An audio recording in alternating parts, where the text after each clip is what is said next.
Good afternoon, everyone, and welcome to Wisdom Wednesday for the 28th of July. I'm Belinda Newham. I'm the founder of WiSDM, Women in Strategic Decision Making, and I'm an expert in decision making. I acknowledge today that I'm hosting the webinar from the lands of the Ngunnawal people. I also acknowledge the traditional custodians of the various lands from which you joined today, and Aboriginal and Torres Strait Islander people participating in this webinar. I pay my respects to elders past, present and emerging, and celebrate the diversity of Aboriginal peoples and their ongoing cultures and connections to the lands and waters of Australia. Thank you for joining us on what is sure to be a very exciting and interesting session. I can't wait to introduce you to our guest. Just a reminder of why we're here. WiSDM is a community aiming to grow the number of women in strategic decision making and provide support to women decision makers. We know that diversity of opinion is key to achieving great outcomes in decisions that matter. In our previous session, something that we've called out is the need to be more aware of the opportunities and the barriers to women in strategic decision making. And so I'd like to present you to some of those that have occurred in the last fortnight by giving you the WiSDM wrap for the 28th of July. This is some highlights and observations of women in strategic decision making over the past fortnight. It's not an exhaustive list. So I noticed in the UK, the Minister of the State at the Department of Health and Social Care, Nadine Dorries, has expressed her shock at the male domination on that country's vaccine decision-making body. So according to the Minister, pregnant women have not been prioritised for COVID-19 vaccine consideration due to the male domination on the decision-making committee. So the Minister suggested that scientific committees taking decisions about women's health should have a gender balance. To give you an idea, the Joint Committee on Vaccination and Immunisation in the UK has 16 members, of which 12 are men and 4 are women. There's a further 4 women who are listed as co-opted members for implementation matters. And there is also a COVID-19 subcommittee containing 13 men and 6 women.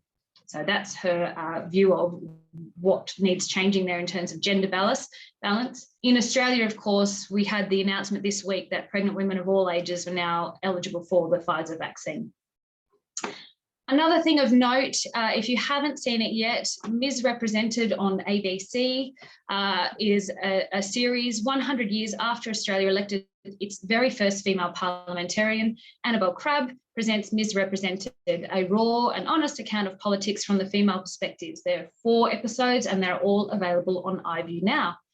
I was interested in an article from Annabel Crabb this week where she said of the series, "As I spoke to women MPs across different generations and the spectrum of political belief to make Misrepresented, I was prepared for them to disagree with each other." This is Annabel's words. "But what shocked me the most about making the series was the one experience almost all of them had. In fact, this particular point was made by so many women in such identical terms, it was almost comedic." And she uses the words of Julie Bishop, who's the most senior woman in the history of the Federal Liberal Party, to outline the phenomenon, which she calls gender deafness. Julie Bishop said, "It happens if you're the only woman in a room and you come up with an idea or you say something. So often there's no response. And then the next person speaks. And then the next one actually appropriates your idea. And then all the men around the table nod and say, 'What a good idea.' And you'd be there saying, 'Didn't I say that? Did no one hear me?'"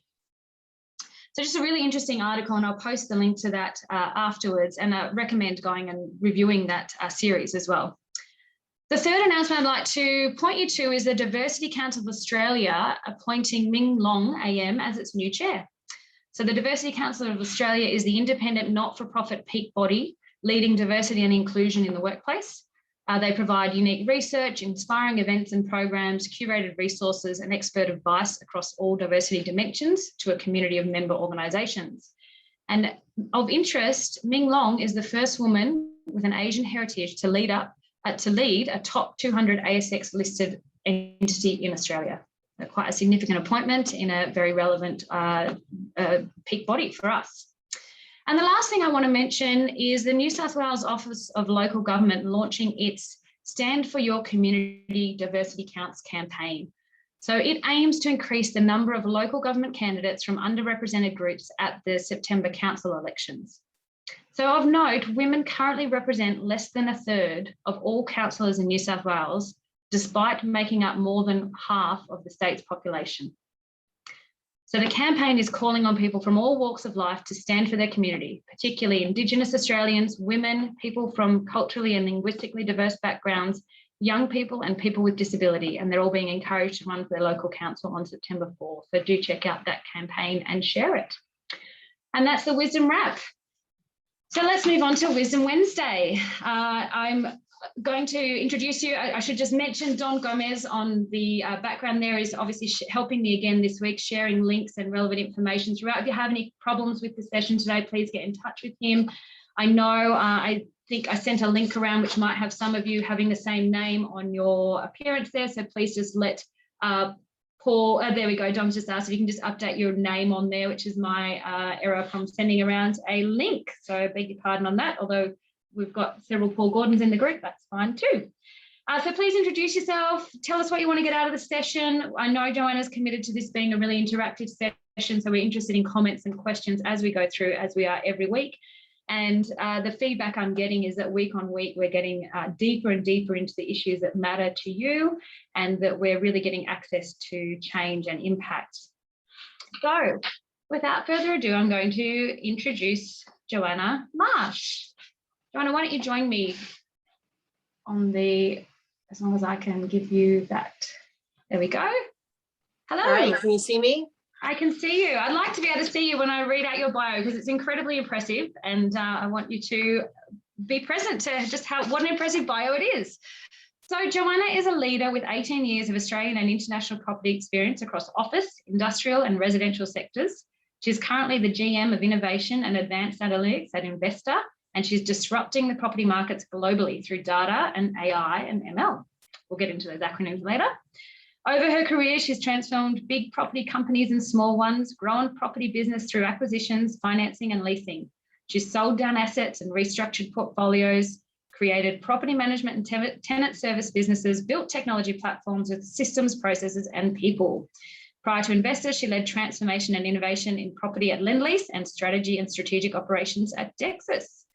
And your studies are impressive as well. She studied neuroscience at Harvard University, design thinking at Stanford, and has a variety of AI and ML and data nano degrees from MIT and Udacity. Do you have are you a bit addicted to study?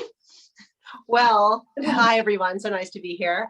Thank you for that. So I would say yes on one hand, and on the other hand, you know, the technology world's changing so rapidly that it's no longer these big, you know, masters in data science, PhD, and decision intelligence. It's much more about the nano degrees and coming up the curve really quickly, and then learning the thing, implementing the thing, learning the thing, implementing the thing. So I feel like there's always that cycle to be on, just so that we're right at the cutting edge. Great. Okay, well, we're already getting a little bit of an insight, but I'd love for you to just present us a little bit, give us a bit of an overview of who you are, what your career to date looks like, and where decision-making has been showing up for you. It's a great question. So I mean, obviously we all make decisions. I've always been making decisions. And what I would say is earlier in my career, the decisions were unconscious. In fact, I remember the moment, and I was talking to Paul about this, I remember the moment when I actually realized that a decision was a thing, and that it could be modeled just in the way a financial deal could be modeled. And so, you know, I came out of school, I had a neuroscience degree and was on the track to medical school, and then got recruited out by a bank, as you do. And so went and learned property finance from the ground up, and did the 100-hour work weeks in the US, amazing learning experience. And so again, decisions around what do we fund, how do we structure the deals, all of it unconscious. When I came to Australia, I took a role with doing strategy with Dexus, one of the largest commercial office and industrial landlords in this country. And again, still unconscious decision-making. We were doing all this strategy. We were doing, you know, the strategic operations, all of that, and still unconscious. We'd be sitting in these investment committee meetings. And yes, of course we had criteria, and of course we had financial ROIs, and we had all these conversations. But it still wasn't conscious for me. And I think it's only been in my last couple of years in this advanced analytics and innovation role where I actually purposefully create the environments to pull forth for the strategic decision making. So it's definitely been a journey, but yes, always been doing decision making. Yeah, wow, some big decisions in there that you've just mentioned, and interesting to hear you talk about that transition from unconscious to conscious decision making. So I'm sure that's something we'll be able to delve into further today. So given the context here is to really look at the experience of women in strategic decision making, what's your own personal experience? Sounds like, you know, I'm going to make an assumption here that some of those rooms that you've been in, there might not have been as many women at the table as we might like in the future. What's that like, and what have you observed or experienced yourself? It's a good point. So obviously the property industry is largely male dominated in the commercial sectors. And of course, now I'm in technology, and not only general technology, but I'm in the hard quant of artificial intelligence, machine learning, and running those kinds of projects. So, you know, it's like no women, fewer women, you're dealing with a needle in a haystack. So definitely my experience is one of other and being foreign. Now that's also exacerbated, let me get that right, exacerbated by the fact that, of course, I'm American and I'm in a country that's not the one that I was born in. And I'm in a conservative real estate investment trust environment. So there's so many layers of why I feel foreign. Gender is one of them. But yes, often I'm the only woman in the room. I would say Investa, actually, the company I'm at now, is the most gender balanced that I've ever been in. And often there will be other women in the conversations, which has been really amazing to work with such dynamic women. In fact, our chief investment officer, Penny Ransom, you know, is female and is one of my great mentors and champions. And so I'm now in an environment that's a little bit different. Although as soon as I step into the technology circles, then again, there's very few women in that. Well, what am I saying? The impact of that is I spend a lot of time translating. So I spend a lot of time modulating the way I speak. I wonder if we might not consider this, softening things down, changing the energy, I use a lot of war metaphors. You know, we're going to use a sniper rifle, not a shotgun. Let's bring guns to a knife fight, all that sort of stuff, to really connect more with I guess, the rooms. Great. Thank you. That's a really good insight too into how you even are switching up your own language and approach to kind of bridge that, as you say, not just the gender gap, but some other differences you're sensing in the room. So I'm interested in, obviously, when we were preparing for today's session, you sent me through a quote, something that you're passionate about. And you said, it's not enough to have women in the room. We need to have an environment of trust and psychological safety where we can discuss, dissent, and thrash through the decision. Tell us about that, and how do you create that? It's something I've really been working through. So it's not enough to have women in the room, because there still has to be, and this isn't just women, it's all diverse voices. There has to be a safe space for those voices to be heard. And there needs to be the psychological safety in the construct so that people feel that they can dissent. One of the, if you're in a nice culture, when that happens, often, you know, it's hard to put a counterpoint up against kind of the status quo. So the way I deal with that, and we have in innovation, I've created an innovation investment committee, and I've actually used the MCDA and design thinking work from Catalyze to create a set of criteria that's really weighted around our strategy. It's an extraordinary piece of work. And we have an innovation investment committee that has people from the senior ranks of the organization and obviously right through the organization as well, from a gender balance and, you know, a role balance and a diverse background balance. Part of the charter of that innovation investment committee is very much around psychological safety. What's said in the room stays in the room. If you have a niggle in your brain, something that has you pause a little bit, that's when there is to speak up. And I'll stop the room when we're having those conversations and say, oh, I'm sensing something over there. Did you want to say something, Belinda? So we do things like that in the charter and in the way I set up each meeting to make sure people know that they're not only encouraged to dissent, but they're expected to dissent. And that's part of their role in making these decisions and really getting the best outcome.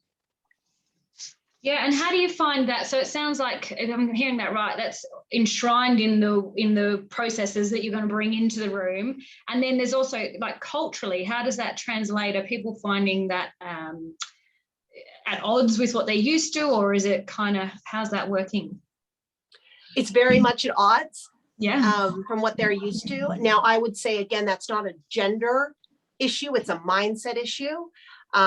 And even outside the innovation committee and all of the conversations I'm in, I'll often open up with, here's how I'd like to play in this conversation. I'd like to play fast and loose and confidential, and I'd like to play in psychological safety and dissent. And I'd love you to contribute XYZ. Only because without that framing, especially your more junior people and your women, and they won't necessarily have the permission. So I like to put the permission in right up front, which then allows me later in the meeting to come back to that permission.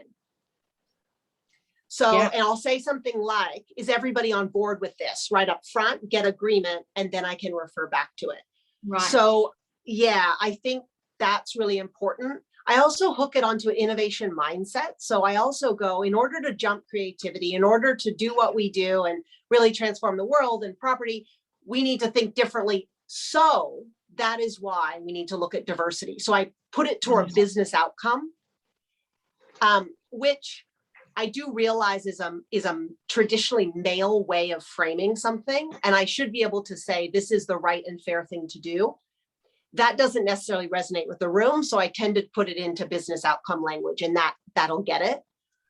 And I do talk to myself sometimes where I go, should I have to do all this machination and translation and flipping and everything? And the answer is no, I shouldn't. And then I go, well, what's most effective? And this is effective.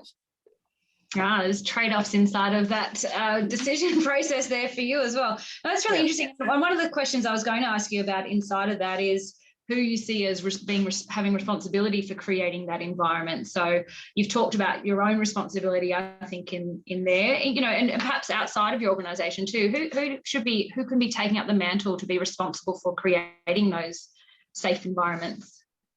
So I think we all can. It doesn't have to be seniority at all, right? Anyone can step in and take that mantle of leadership. I've found that it is, if you have a really senior stakeholder that's creating a psychological environment that's unsafe, and I've had this several times, I have an offline conversation with them, and I talk about the executive shadow of their role and being responsible for creating that safe space, because often I notice when I talk to them, and I slide right up to them and say, look, I want you to win. I want us all to win. I'm noticing this catch. I'm noticing people are potentially not putting forward their best ideas. I wonder if your big scary role isn't impacting that in the title on your business card. How can we work together in order to do this? So that, I find that they're often not doing it consciously. They're just driving to outcome. And that over driving tends to leave the quieter, not even quieter, the voices that are not the status quo, potentially a little bit silenced. So I think it is the leader's responsibility. I think we can have the conversations with them if we're not the most senior person in the room. And then I think beyond the organization, it's all of our responsibilities to be talking about this. What makes an effective decision?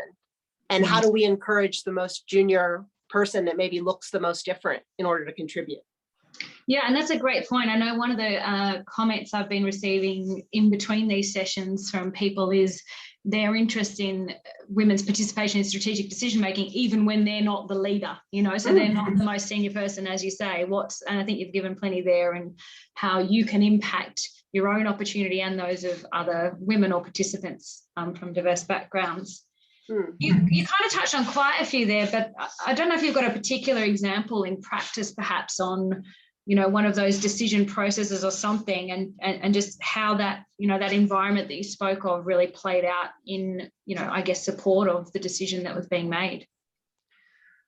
I've got lots of examples. A good example is, so a lot of, in these corporations, as many of you guys will know, a lot of advancement happens through strategic projects. You might not get a direct promotion to the next role, it might take you 2 or 3 years to get that. There's all these strategic projects that are high visibility across an organization that allow you to create relationships with your senior stakeholders, with clients. Those projects are key in order to advance our women. So I'm very clear on how can I inject women into the conversations about who should lead these projects, because when they go to get the next promotion, if the people that have had the projects, they go side by side, the people that have had those strategic projects often will get the role. So it's about how do we use those strategic projects to advance and give visibility to our women. So a good example is I had a senior executive that wasn't conscious that he was giving strategic projects to men. It didn't cross his mind. A lot of these strategic projects, it's not like a full email goes out to the entire org. You don't apply for them. It's often, oh, I know someone is interested in drones. They sent me a drone article last week. Maybe they'll want to run the drone project. So it was really about having that conversation with that senior stakeholder where I said, look, we need to impact this. These are opportunities. Let's think about a couple of people each time and make sure it's gender balanced and age balanced and seniority balanced. And let's make some decisions that way so that we give, equal opportunity. And so that worked really well. As soon as he saw it, he went, oh, of course.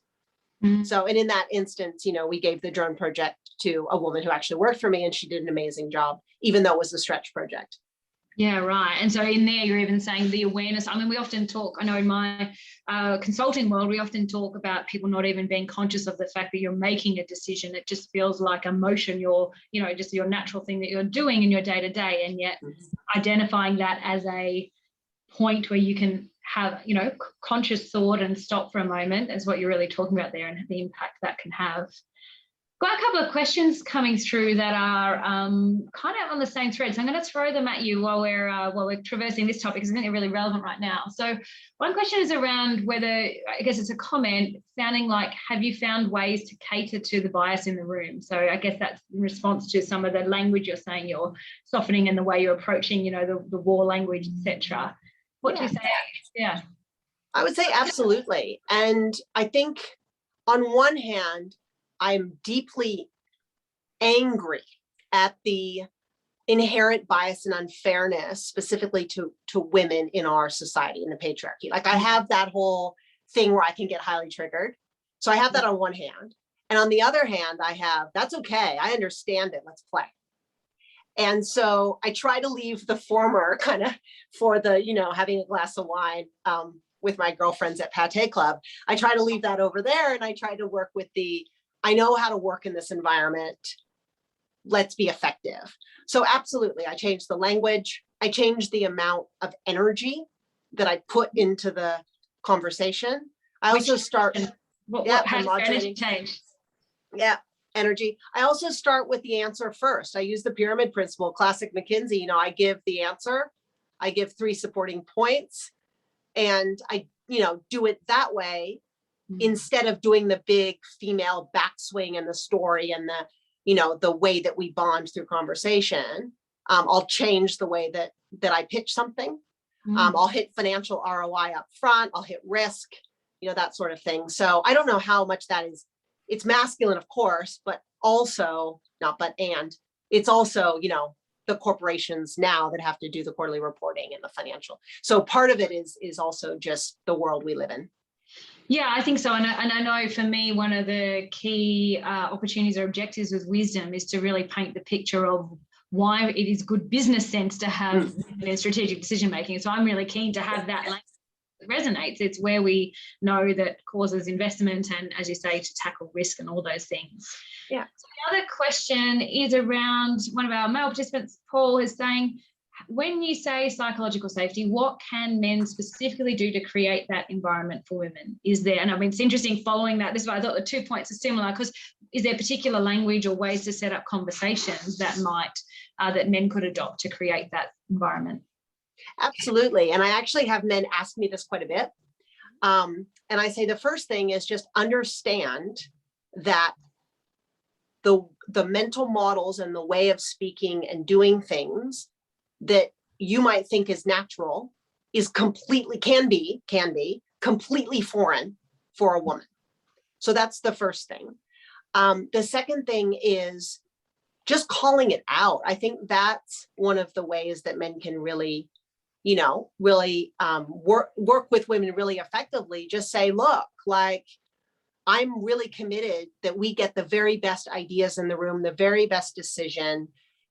I want you to be really comfortable. What do you need from me in order to feel like you can put your hand up, that you can say the unpopular thing, that you can do all of this? Getting that agreement up front before we get into the hard conversations in the room then gives you a clue on how to interact. And this is, again, not just women, it's anyone that you would want a deep, intimate relationship with that you can thrash through a decision.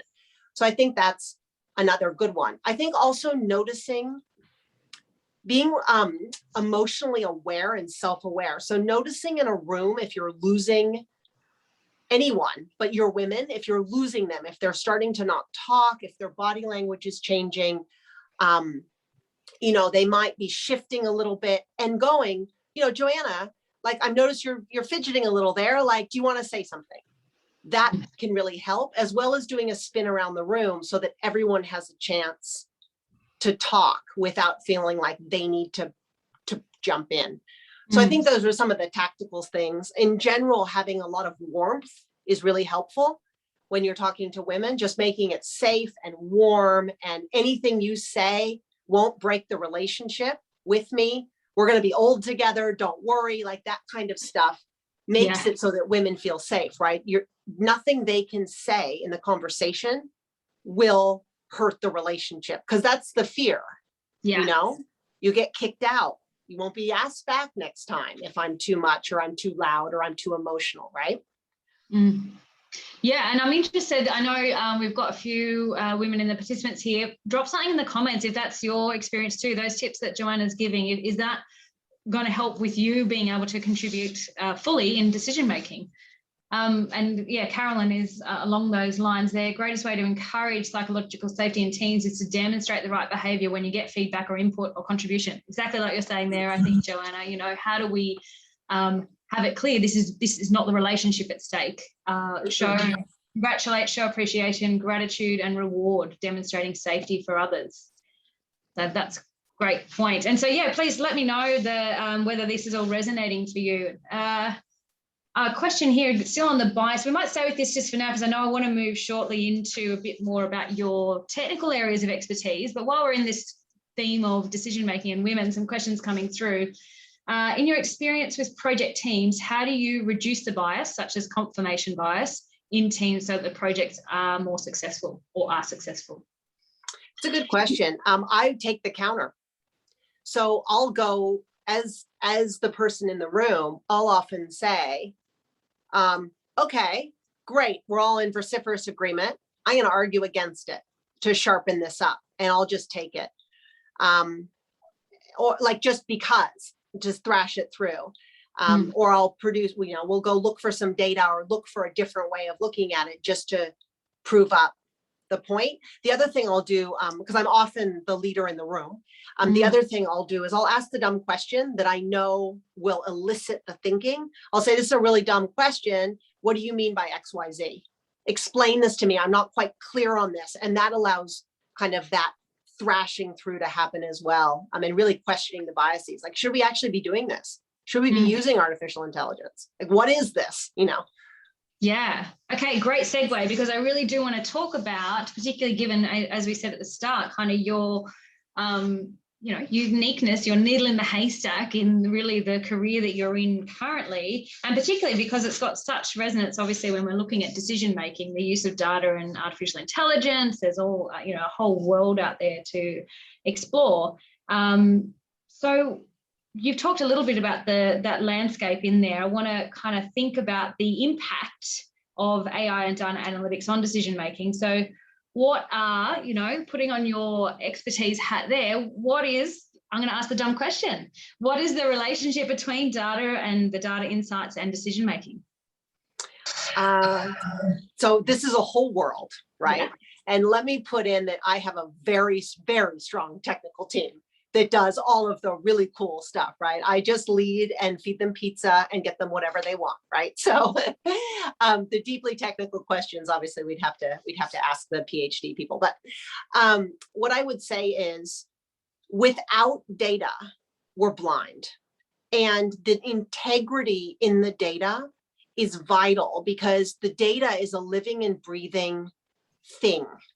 And we layer it, we mix it together. It starts to have a pulse. You start to be able to, which biases are in the data. You don't know all of them. You know some of them. You get very familiar. You know which gaps, so you can build new data sets. So you start to get this landscape, this innovation surface that then you can apply your advanced analytics on top of. Your advanced analytics allow you to mine the data and to look for insights at scale. The AI does the janitorial work to thrash through huge amounts of information in order to find patterns that humans could never see. Once those patterns get surfaced, we bring in our human intelligence and our gut feel, which is the social process that's so valuable, and we can bring that to the insights. And that was what really gives us the confidence and the clarity to make the effective decisions. And that's what we're calling decision intelligence. Right. A lot of people go to decision intelligence first without the other components, and then wonder why their decisions based on, data driven actually they don't feel like good decisions, and there's something wrong. And a lot of it is because they haven't done the work in the different areas and the different layers. So I really see it as those three components: the data, the artificial intelligence, and then the decision intelligence. Yeah, it's interesting, because I think a lot of people, when you talk to them, particularly about big decisions where there's, lots at stake, money, risk, etc., they want to make what they call evidence-based decisions. So let's rely on the data. Let's go to the data, and that'll tell us the answer. So, I'm kind of interested, isn't that, I'm going to be a bit provocative, isn't that the answer? Shouldn't we just have the data driving the outcome for us? And if not, why would we not have that if the data is the facts?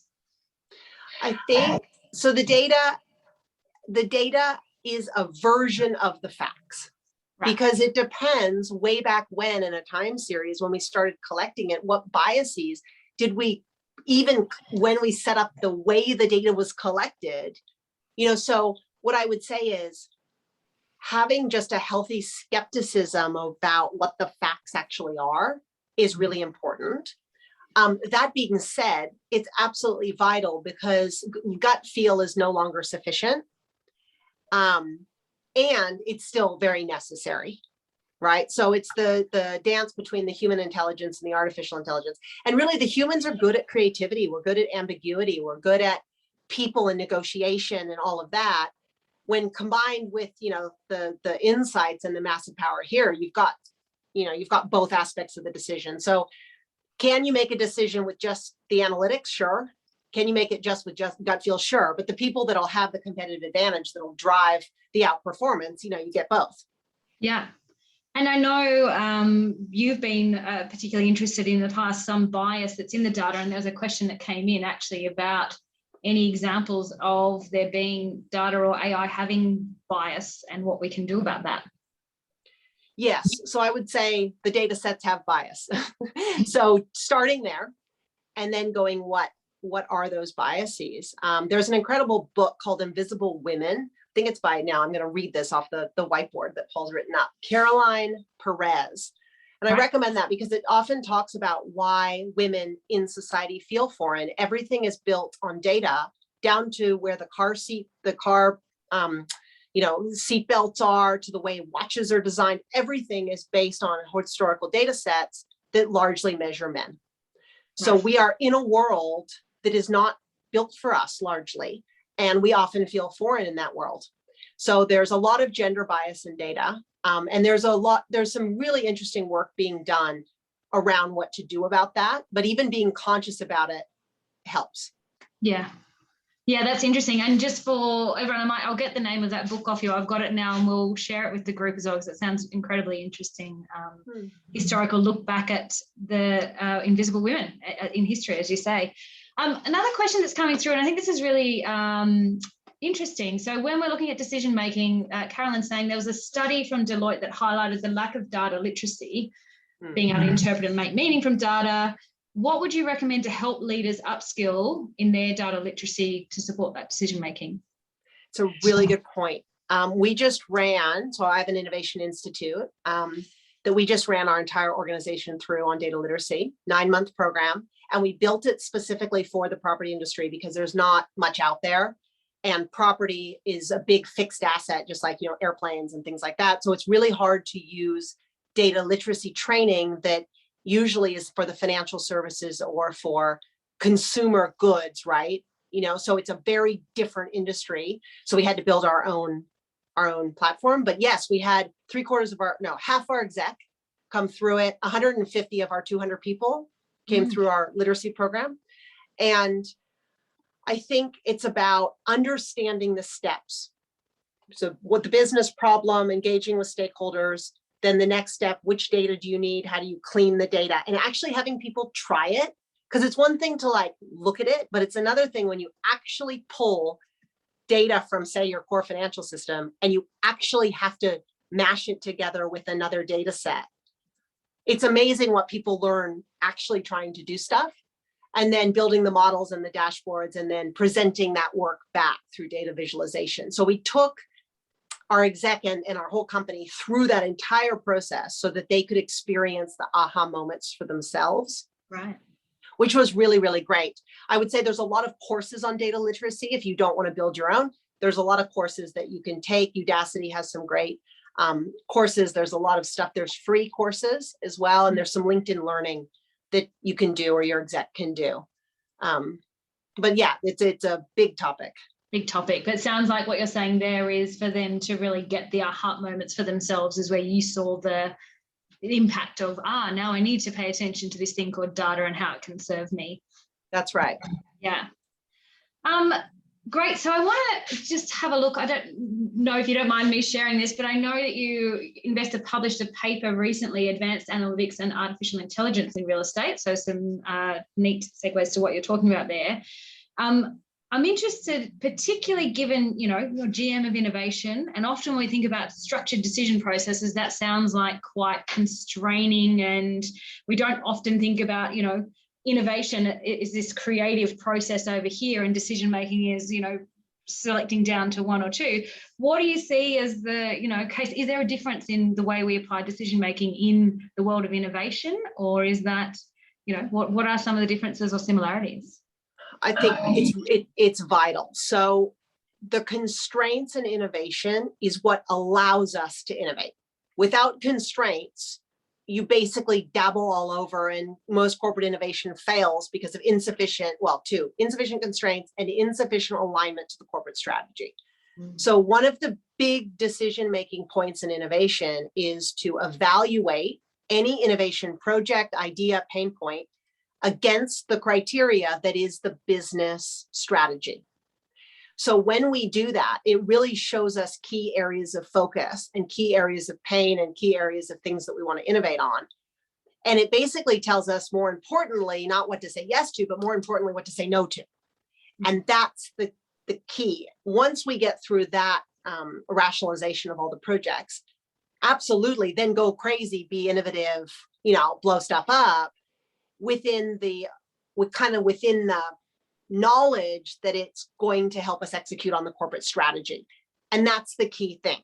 Because if it doesn't, you end up having this pocket of innovation over here that's doing some sort of, hand waving thing, and it actually doesn't move the dial. Innovation loses trust. The business goes, what are we doing? And then it's a hard slog back up from there. Yeah. So how do you find that point along the journey where you're saying, okay, we've got these ideas of how we could innovate and improve our business? How far do we go along, collecting information about those, or presenting, data on what we could achieve with it before we start making decisions about, whether to proceed, or, as you say, which ones we're going to cut away? Yeah, it's a good question. So you have an innovation process. So at the beginning, it feels very wide, right? We collect the pain points. We have a long list. It feels very wide. Then there's a decision point, which is right before you start an experiment. And that's where you take the long list and you go, which of these ideas or pain points do we want to move into the experiment phase? And you make a decision. And that has to do with the capacity of the team, the cost of the experiment, the potential outcome off the backside. Is this a big deal? Is it not a big deal? So then you decide, okay, say there's 3 ideas you want to bring into experiment. Experiment is a series of iterative loops with stakeholders or with customers, and you might cap it. You might say, I'm going to spend $50,000 per experiment. At the end of that iteration, and you set some KPIs, I need X number of things to be successful, or I need this, or I need that. It's really loose an experiment. You're going crazy, right? And then at the end of experiment, you decide, okay, we have this, these results. Now we have another decision point, which is, do we actually operationalize? Is this something we want to put into production, invest in, resource up, or do we go, it failed and let's kill it now? So there's 2 main decision points, and there's a lot of freedom in between. Once you get into I always say that wrong, operationalization, productization, once you get there, that's a whole nother implementation, change management piece of work that is so key to innovation, because if you don't actually implement, nothing happens. So we have to do that, but that is more of a traditional project mindset. Right. Yeah. So I'm hearing there lots of decision points. And I guess the key that as you go further along, as the stakes are increased, I suppose, you're getting more and more fidelity over what's the information I've got to make that decision, and all that kind of thing. That's excellent. And I know, if you don't mind, Joanna, we might send around that paper that Investor did as well. I think it's really interesting sort of approach to decision making in that world, and really clearly sets out kind of the case for prioritizing and evaluating those different investment cases. So we're getting near to the end now. So if you've got any more questions to come through for Joanna, either about her experience, if you want to use the opportunity to drill into anything more about data and AI and how that can support or inform decision making, please send them through. One thing I do want to give you the opportunity to do, Joanna, is provide your words of wisdom for a woman who's interested in getting more involved in strategic decision making. So I would say, firstly, to learn about what a decision is, because once we know about the components of a decision, it's much easier to insert ourselves into an aspect of the decision. So that's the first thing. And I know you guys have a lot of great content on decision making and the principles of a good decision. So I would say learn about that. And then secondly, insert yourself into the decision. Because even if you can't get into the investment committee room, or you can influence the decision makers before they go into the room. Right. So just insert, don't ask permission. This isn't a permission game.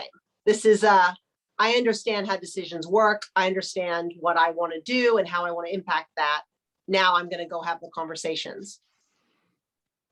Great. Yeah. And I think that's actually, you've got a question here from Shona. What about when you are a stakeholder but not an authority? We're sort of talking about that a bit there. So insert yourself in, get to the decision makers before they go into the room. Yeah. You get to them before they go into the room. Obviously doing your homework about what motivates them, how you're going to get them to move, and what your pitch is. And then, having a conversation with them. I'm really passionate about this decision. I'd love to have a chat with you. Like, what do you see? Here's what I see. How can I be? And often it's interesting in my experience when I've done that, especially more junior, my 20s, I would do that. I'd often get invited into the room. Right. They go, you're passionate about this. Come learn. Yeah. So I think that's how I would do it. Yeah, great. Actually, and there was a question earlier, I think, from Jess around whether you yourself have had any mentors in your career and how you've kind of built up. I guess it made me think of it then when you're talking about that. Have you, when you've been in that experience of come into the room, and who's helped you build up your own confidence and credibility? Yeah, I'm highly coached and mentored, right. Like within an inch of my life, right? Right. So at every organization, I've had amazing mentors. I mean, and just people, not even mentors, but people who I can watch in a room, how they work, how they do things. And then I can emulate, certain bits. And also people who behind closed doors, fight for us. And they say, yeah, bring Joanna in the room, that sort of thing. So I think I've been very lucky that I have had really everywhere, really good sponsors and mentors. And I think part of that is less about asking for them, but just really about showing your passion and showing your value and saying, how can I help you with this? This seems to be a bit difficult, you know, and really jumping in, forming that relationship with them. And then it goes from there. Yeah. Okay, another question that's coming in. It's clear that women have many unique from men capabilities and strengths. How do we capitalize on those in decision making? So there's the psychological safety aspect we've already talked about, which I think making it okay to be different is a really important way. And really honoring the difference, you know, going, I love when you say XYZ, or I love your exuberance, or I love the way you think about this differently. And I'll often put that in a conversation. Like I'll say, you know, I've got Belinda in the room, and the reason I really want her in the room is for X perspective, because she's really great at Y. So I'll set up the listening in the room so that people kind of can live into that listening, which allows them to contribute. Yeah, I love that. Thank you. That's a great example. Another question here.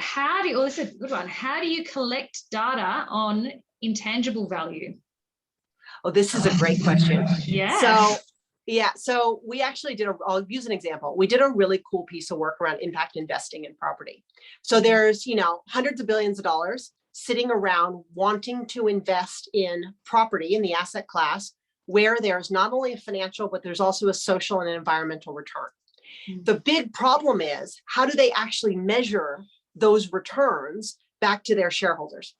So we did a great piece of work, and Paul was involved, and we built an impact investment model at Investa. And it's actually in Paul's book. It's quite cool. There's more detail if you want to look there. But we actually started codifying the performance metrics for each of the non-financial variables. So a good one is biodiversity. It's really important to have biodiversity in and around your office buildings. How do you know it's there? Well, deep planting is one of the key components of biodiversity.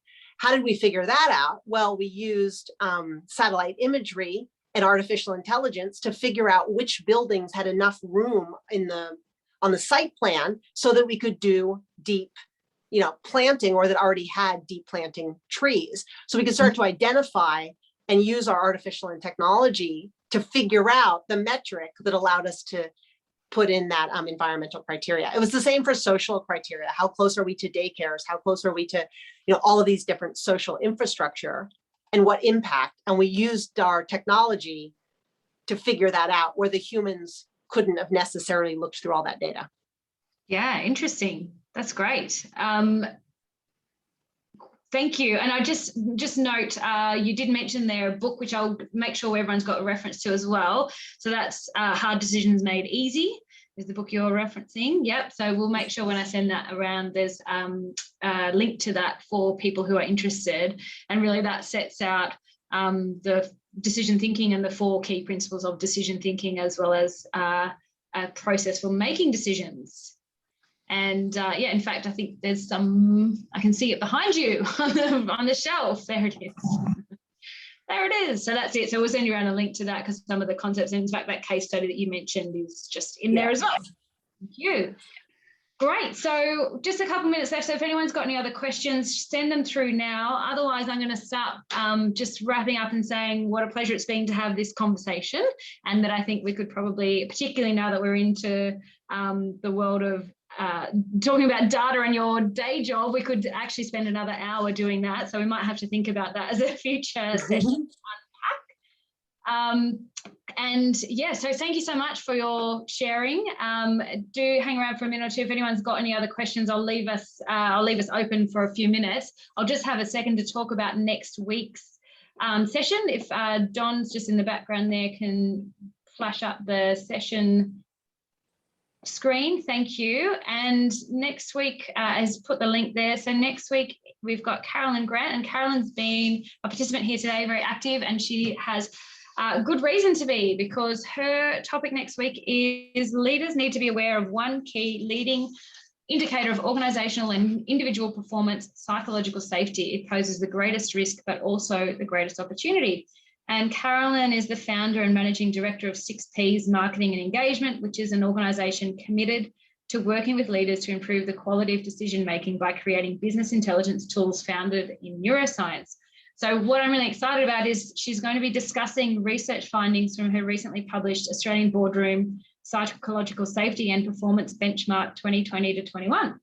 So plenty of insights in there to share next week. And I think a really good building on today's conversation about psychological safety, we can delve into what some of the research is telling us the actual impacts are on performance and organisational outcomes. So everyone who's here today will be automatically registered and you'll get a link to that. So my request to you is please share it with someone.